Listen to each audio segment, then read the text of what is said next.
설거지는 자원으로 되어 있는데 청년에서 하리라고 믿습니다. 우리 옆자리에 앉은 교우들과 환영의 인사 나누시기 바랍니다. 예.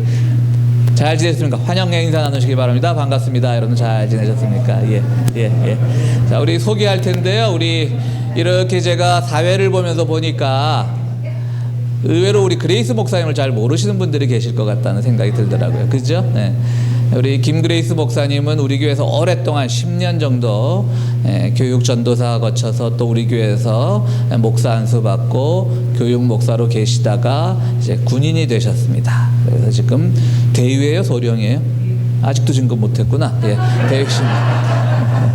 대위로 계시고요. 또 우리 남편 되시는 우리 김성환 목사님은 다른 곳에서 지금 목회를 하시기 때문에 못 오셨고, 우리 시어머니, 우리 사모님, 또 우리 두 아들, 저기 예신이, 예솔이 다 우리 교회 아동부, 중고등부에 다 컸는데요. 이제 아직도 의젓하게 이렇게 왔습니다. 우리 네 분 잠깐 일어섰을 때 큰 박수로 환영하겠습니다.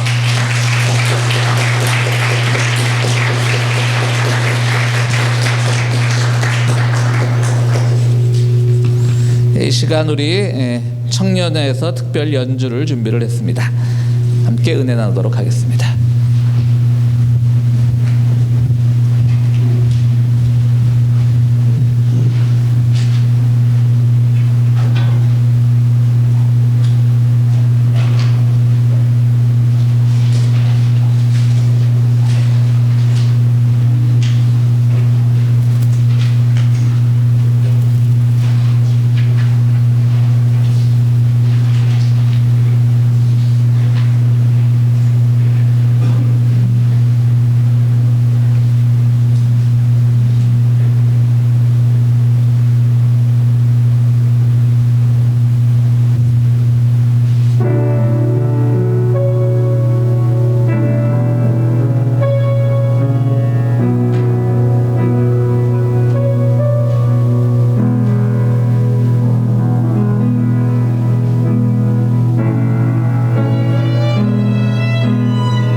우리 김용호 장로님 참 멋있는 것 같아요. 피아노도 이렇게도 잘 치는.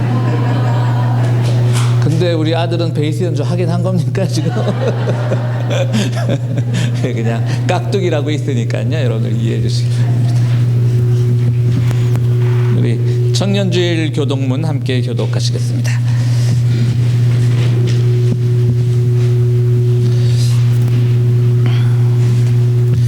너는 청년의 때에 너의 창조주를 기억하라. 곧 곤고한 날이 이르기 전에 해와 빛과 달과 별들이 어둡기 전에 청년이여 내 어린 때를 즐거워하며 내 청년의 날들을 마음에 기뻐하며 마음에 원하는 길들과 내 눈이 보는 대로 행하라.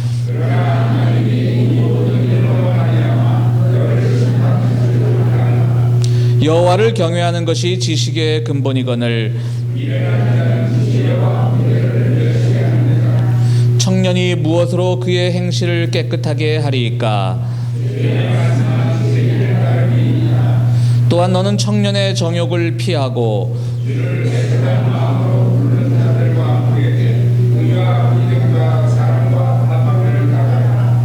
주의 권능의 날에 주의 백성이 거룩한 옷을 입고 즐거이 헌신하니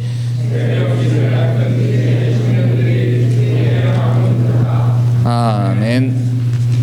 이 시간 우리 강제니퍼 집사님께서 오늘 설교를 위한 말씀을 봉독해 주시고요. 말씀 봉독 후에 우리 김그레이스 목사님 나오셔서 무엇을 찾고 계십니까? 라는 제목으로 하나님의 말씀 전해 주시겠습니다. 네, 주님의 말씀 잠언 3장 1절부터 8절 말씀입니다. 아이들아 내 가르침을 잊지 말고 내 계명을 내 마음에 간직하여라. 그러면 그것들이 너를 장수하게 하며 해가 갈수록 더욱 편안을 누리게 할 것이다. 인자와 진리를 저버리지 말고 그것을 목에 걸고 다니며 너의 마음속 깊이 새겨두어라. 그러면 하나님과 사람 앞에서 내 은혜를 잊고 귀중히 여김을 받을 것이다. 너의 마음을 다하여 주님을 의뢰하고 너의 명철을 의지하지 말아라. 네가 하는 모든 일에서 주님을 인정하여라. 그러면 주님께서 네가 가는 길을 곧게 하실 것이다. 스스로 지혜롭다고 여기지 말고 주님을 경외하며 악을 멀리하여라. 그러면 이것이 너의 몸에 보약이 되어 상처가 낫고 아픔이 사라질 것이다. 아멘. 정말 친정에 온 기분들 아실지 모르겠는데 너무 좋습니다. 너무 좋고요. 편한데 오늘 제 마음껏 이렇게 나가도 되죠? 시간 제한 없이 목사님. 아니 알거든요. 평화의견을 이렇게 딱 1시간 내에 예배를 끝내야 되는 거 제가 너무도 잘 알지만은 문장님 저기 그렇고 다 그냥 마음껏 열심히 하고 싶은 말 하고 가도 되죠? 친정이니까. 감사합니다. 감사합니다. 이제 허락 받았으니까 이제 제가 마음껏 한번 해보도록 하겠습니다. 아들 졸업식 보러 왔습니다. 5일 휴가 받아서 어저께 도착했고요. 이제 화요일날 아들 졸업식 보고 수요일날 다시 돌아갑니다. 너무 건강한 모습으로 돌아왔죠, 제가. 6년 전 이 자리에서 제가 목사 안수를 받았습니다. 바로 이 자리에서요. 목사 안수를 받고 여기 목사님께서 잠깐 말씀드린 대로 제가 교육전도사로 여기 오랫동안 사역을 했었고요. 안수 받고 그때마다 제가 늘 아쉬운 마음이 있었습니다. 교육전도사로 교육목사로 있을 때 우리 아이들이 고등학교 졸업할 때까지는 부모님을 따라서 교회를 나옵니다. 하지만 고등학교를 졸업하고 대학을 가면서 또 사회로 나아가면서 교회도 졸업하는 모습들을 보았습니다. 그래서 제가 기도를 시작했죠. 그때서부터. 하나님, 정말 이 세대를, 미래를 책임지고 갈 사람들은 이 젊은 아이들인데 이 아이들이 교회를 떠나고 있습니다. 이 아이들을 위해서 어떤 사역을 할 수 있을까요? 막연한 기도였습니다. 정말 막연하게 기도를 시작을 했었는데요. 제가 군대 입대하기 3년 전서부터 저에게 콜링이 왔었어요. Army Chaplainship에 조인을 하라고. 그때 저는 여러분들 잘 아시다시피 제가 미모가 있어갖고 이렇게 체력적으로 따라주지가 않았기 때문에 그걸 용납을 할 수가 없었어요. 저는 군대 체질이 아니라고. 셋업도 할 줄 모르고 푸시업도 할 줄 모르고 달리기 한 서너 발짝 뛰고 나면 저는 서서 숨을 이렇게 핵핵 씌워야 되는 그런 사람이었습니다. 그래서 저는 절대 군인이 될 수 없다고 3년간을 제가 거부를 했었습니다. 근데 하나님께서 결국은 이끌어 가시더라고요. 가시고 제가 군대에 입대해서 여기 우리 군 하신 분들도 있지만은 3개월 동안 베이직 트레이닝을 받습니다. 3개월 동안 베이직 트레이닝을 받을 때 새벽 4시부터 일어나서 PT하고 모든 훈련을, 기초 훈련을 다 받습니다. 전 밤마다 울었습니다. 밤마다. 내가 왜 이러고 있는지. 몸도 너무 힘들었습니다. 몸도 너무 힘들고 정말 내가 왜 거기 가서 그러고 있는지 모를 정도로 3개월을 밤마다 울면서 지냈습니다. 그런데 자대 배치를 받고 가서 보니까 가슴이 뛰기 시작하는데 왜 첫사랑하면 이렇게 가슴이 벌렁벌렁 뛰는 그런 거 있잖아요. 그 군인 아이들을 보는 순간 제가 기도했던 아이들이 그 자리에 나와 있는 거예요. 고등학교 졸업한 18세 아이서부터 그 정말 나름 막연하게 기도했던 그 모든 아이들이 그 자리에 있는 거예요. 그때부터 이제 아이들을 사랑하기 시작했습니다. 우리 아이들은 정말 부모님 안에서 사랑받고 많이 자랐지만은 미국의 아이들은 18세가 떠나면 집을 떠나기 위해서 준비를 하죠. 정말 그 안에서 상처도 많이 받은 아이들이 있고요. 사랑이라는 걸 맛보지 못한 아이들도 있고요. 그 아이들을 제 속에 살아있는 그 하나님의 사랑으로 사랑하기 시작하는데 끝이 없었어요. 저는 지금 포트 블리스에 텍사스에서 사역을 하고 있습니다. 저희 가족들은 캘리포니아에 있고요. 새벽부터 제 몸이 지쳐서 정말 쉬고 싶다 하기 전까지 아이들과 하루 종일 지내고 있습니다. 그 아이들에게 뭘 하냐고요? 제가 처음에 가서 그 아이들을 안아주면서 I love you 했을 때는 이상하게 쳐다봤습니다. 도대체 저 사람이 누군데 나를 사랑한다고 얘기를 하느냐. 사랑의 의미가 뭔지 처음에 그 아이들은 이해하지 못했습니다.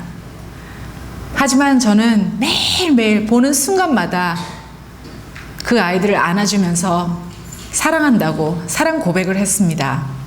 제 안에 하나님이 그렇게 시키셨고요. 아이들이 시간이 지나면 지날수록 그 사랑을 알아가기 시작했습니다. 제 사무실에 문턱이 닳도록 들어오기 시작하고 저는 아이들이 있는 곳이면 어디든지 갔습니다. 훈련 받으면 같이 나가서 훈련 받고 아이들이 잘못해서 감옥에 들어가 있으면 감옥에 같이 앉아 있고 경찰서에 잡혀가면 경찰서에 가서 같이 앉아 있고 병원에 가 있으면 응급실에서 같이 밤을 새고 그 아이들이 있는 곳은 제가 같이 함께 했었습니다.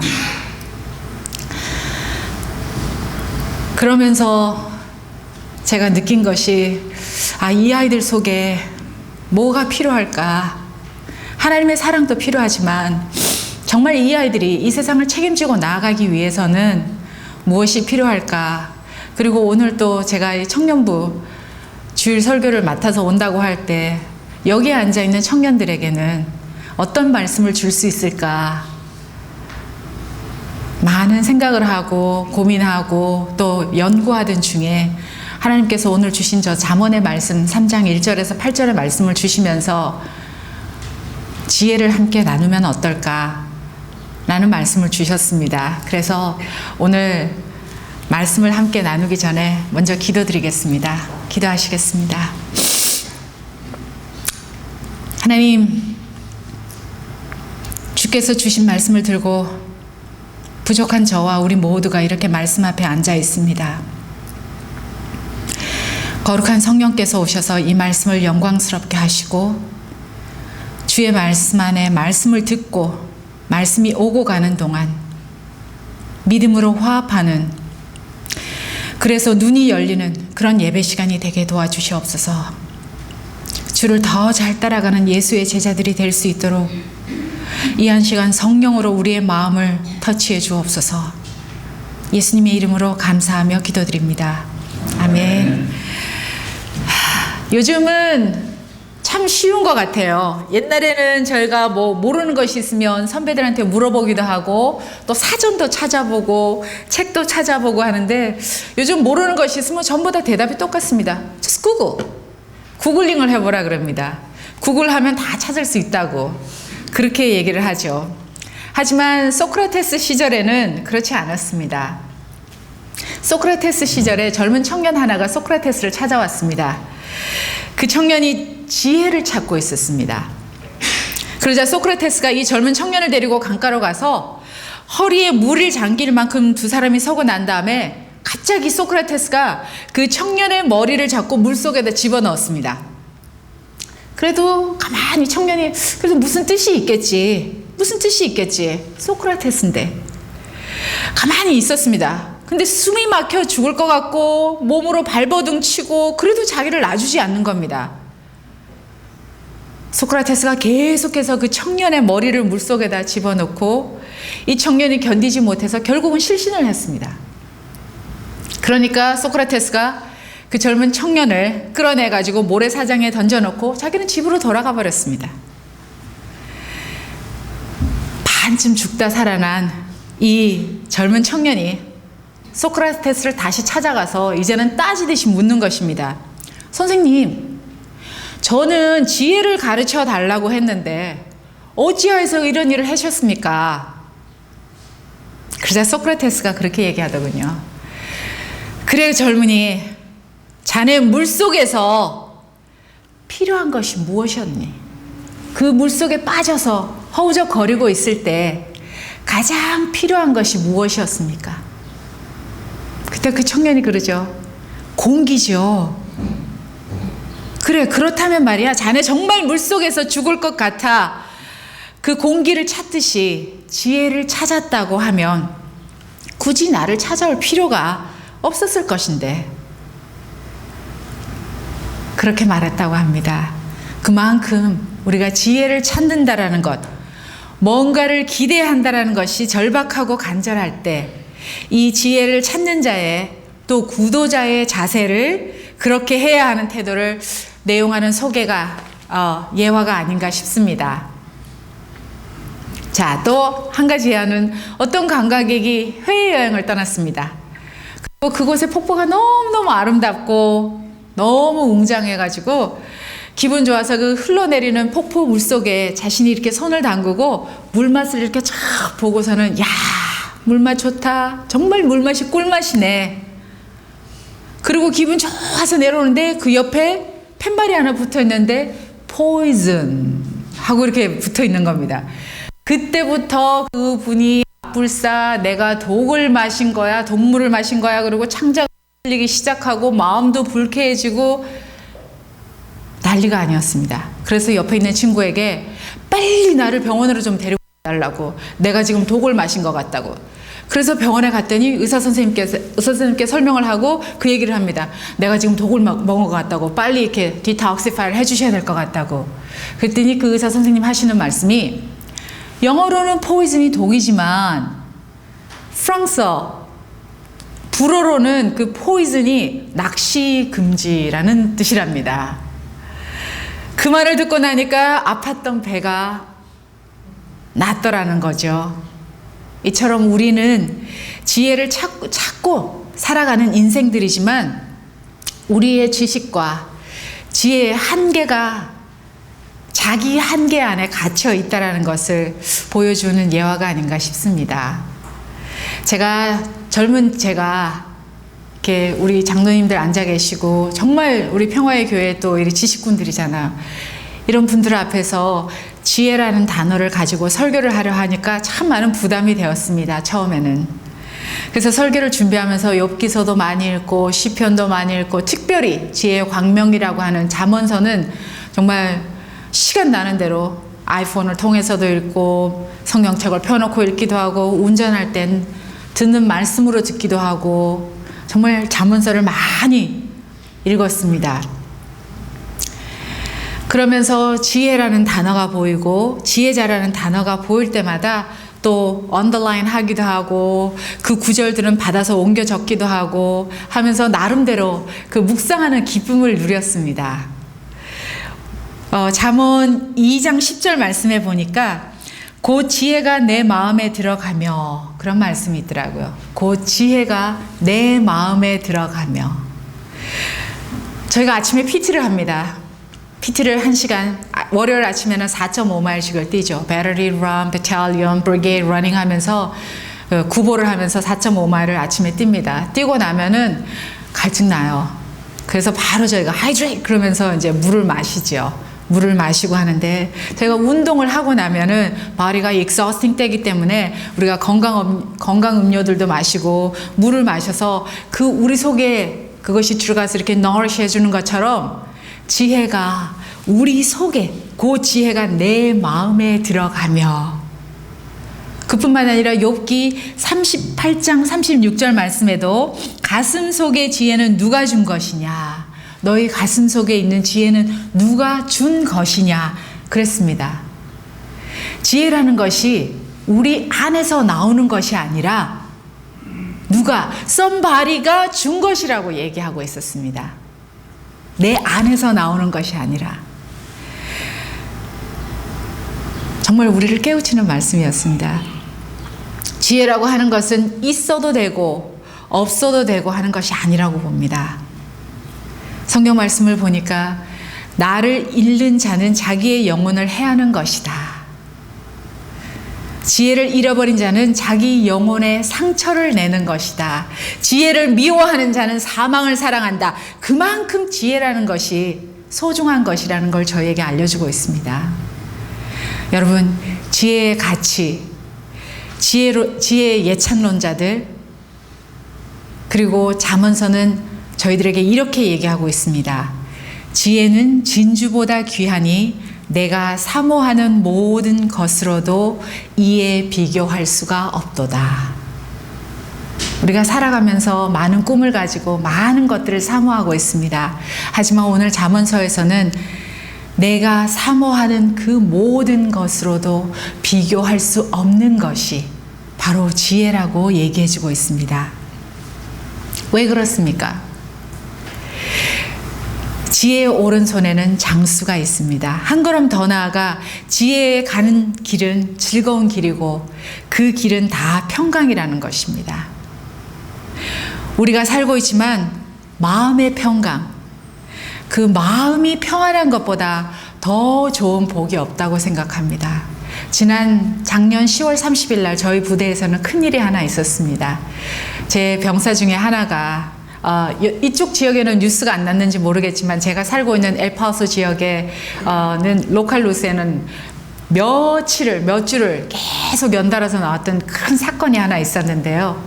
제 병사 19살짜리 PB2 머스가 그 친구의 부인을 칼로 찔러서 그것도 임신 9개월 막달 아기 낳기 한 주 전에 있는 임산부를 칼로 이렇게 36군데를 찔러서 큰 사건이 있었습니다. 그런데 그 친구를 제가 잡았거든요. 제 손으로. 그 일을 하고 온 줄 몰랐거든요, 저는. 하고 온 줄 몰랐고, 밤이라서 그 친구의 유니폼에 피가 묻어 있는 걸 보지를 못했습니다. 그 친구가 저를 보는 순간 달려와서 Chaplain Kim, stay with me. I'm going to jail. Stay with me 했을 때 그 친구가 제 손을 잡았을 때 제 손에 그 친구의 피가 묻어 있는 것도 캄캄해서 보지 못했습니다. 바로 옆에 서 있었기 때문에요. 그리고 나중에 제가 건물 속에 데리고 들어갔을 때 그 상황을 알게 되었고 그리고 경찰에 신고하고 수갑을 차고 함께 밤을 새며 앉아 있을 때 그 친구가 저에게 얘기했습니다. Chaplain Kim, I feel so comfortable because you are with me. 그렇게 얘기를 했어요. 제가 그 옆에, 그 친구 옆에 앉아 있다라는 것, 함께 있다라는 것, 그 자체로 그 큰 일을 치르고 온 친구는 마음의 평안을 누릴 수가 있었다고 했습니다. 주위에 저는 또 Fort Bliss에서 Center Chapel 1이라고 거기에서 패스터 사역을 하고 있는데 거기는 리타일 하신 분들이 많이 오십니다. 리타일 하신 분들이 오셔서 이렇게 얘기를 나누다 보면은 늘 하시는 포인트가 뭐냐면은 마음의 평안한 것, 걱정 없는 것, 마음이 평안한 것, 리타일 하신 분들 그렇게 말씀하시면서 그것이 최고라고 그렇게 얘기를 하더라고요. 정말 지혜를 가진 자가 복이 있는데 장수와 부귀가 있고 그것이 즐거운 길이고 평강이기 때문에 그런 것입니다. 여러분, 지혜가 주는 유익은 은이나 금이나 그런 보석, 진주와도 비교할 수가 없습니다. 장수와 즐거움으로도 비교할 수 없는 그런 하늘의 복이 약속되어 있는데 그것이 어디에 있냐면 지혜 안에 있습니다. 그럼 이 시간 우리가 성경이 말하는 지혜가 뭔지에 대해서 잠깐 생각을 좀 해보겠습니다. 첫 번째 성경이 말하는 지혜는 잠언 9장 10절을 보니까 여호와를 경외하는 것이 지혜의 근본이라고 얘기했습니다. 여호와를 경외하는 것이 지혜의 근본, 출발, 본이란 얘기죠. 그러면서 거룩한 자를 아는 것이 명철이라고 또 우리에게 가르치고 있습니다. 욥기서 28장 28절에서도 이렇게 기록이 되어 있습니다. 또 사람에게 말씀하셨도다. 보라, 주를 경외함이 지혜요 악을 떠남이 명철이니라. 정말 이 세상의 모든 사람들이 지혜와 명철이 필요한데 그 지혜는 하나님을 경외할 때 오는 것이고 명철은 죄를 짓지 않고 악에서 떠날 때에 주어진다고 잠언서에서 욥기서에서 말씀하고 있습니다. 정말 성경은 읽으면 읽을수록 묵상하면 묵상할수록 성경 모두를 다 한 단어로 말한다면 성경 속에 참 지혜는 무엇인가? 이 성경 속에 있는 참 지혜는 무엇인가? 그것은 바로 주 예수 그리스도이십니다. 분명한 진리 선언 하나는, 뛰어난 것 하나는 주 예수 그리스도가 우리의 주님인 것을 알려주고 있습니다. 잠언 4장 6절에서 9절 말씀을 한번 같이 찾아서 읽어봤으면 좋겠습니다. 잠언서 4장 6절에서 9절 말씀입니다.